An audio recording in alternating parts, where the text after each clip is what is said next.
தமிழ்நாடு அரசு பள்ளி கல்வித்துறையின் கீழ் இயங்கும் பொது நூலக இயக்ககம் பொது நூலகத்துறையில் சுமார் 1006 உறுப்பு நூலகர்கள் பதவி உயர்வு காலமுறை இல்லாமல் 13 ஆண்டுகளாக மிகவும் குறைந்த ஊதியத்தில் நாங்கள் பணியாற்றி வருகிறோம்.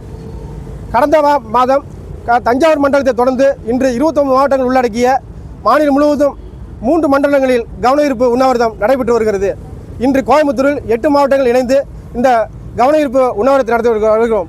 இதன் முக்கிய நோக்கம் என்னென்னா, தமிழ்நாடு முழுவதும் உள்ள 1915 உறுப்பு நூலகங்களை கிளை நூலகங்கள் தர வேண்டும். தேர்தலுக்கான வாக்குறுதி வரிசை 178 நிறைவேற்ற வேண்டும். இந்த கோரிக்கையை வலியுறுத்தி தான் இன்று உறுப்பு நூல்களின் கவனஈர்ப்பு உண்ணாவிரதம் நடைபெற்று வருகிறது.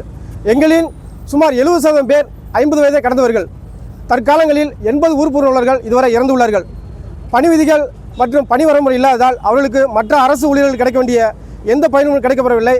கருணை பணியும் கிடைக்கப்படவில்லை. அதேபோல சுமார் 70 உறுப்பு நூலகர்கள் பணி ஓய்வு பெற்றுவிட்டார்கள். எங்களது கோரிக்கைகளை மாண்புமிகு முதல்வர், பள்ளிக்கல்வித்துறை அமைச்சர் மற்றும் பல்வேறு அமைச்சர்களிடம் தொடர்ந்து கோரிக்கைகள் வைத்தும் பரிந்துரை செய்ய வேண்டியும் மற்றும் பாராளுமன்ற உறுப்பினர், சட்டமன்ற உறுப்பினர்களிடம் கோரிக்கை வைத்தும் எங்களது கோரிக்கை நிறைவேற்றப்படாமலே உள்ளது. மேலும் நாங்கள் தமிழ்நாடு பொதுநூலகத்துறை ஒருங்கிணைந்த உறுப்பு நலவைப்பு சார்பாக மாநில தழுவிய மனு இயக்கம், பெருந்திரள் முறையீடு, கோரிக்கை அட்டை பணி செய்தல் போன்ற பல்வேறு முறைகளில் கோரிக்கைகளை முன்னெடுத்தும் எங்களுக்கு நிறைவேற்றப்படாமல் காலந்தாழ்த்தப்படுகிறது. இந்த அரசு நூல்கள் மீதும் நூலகங்கள் மீதும் வாசிப்பு மீதும் மிகுந்த அக்கறை கொண்டுள்ளது.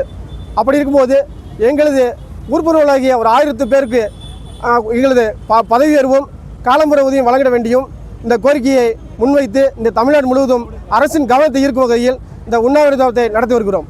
நன்றி.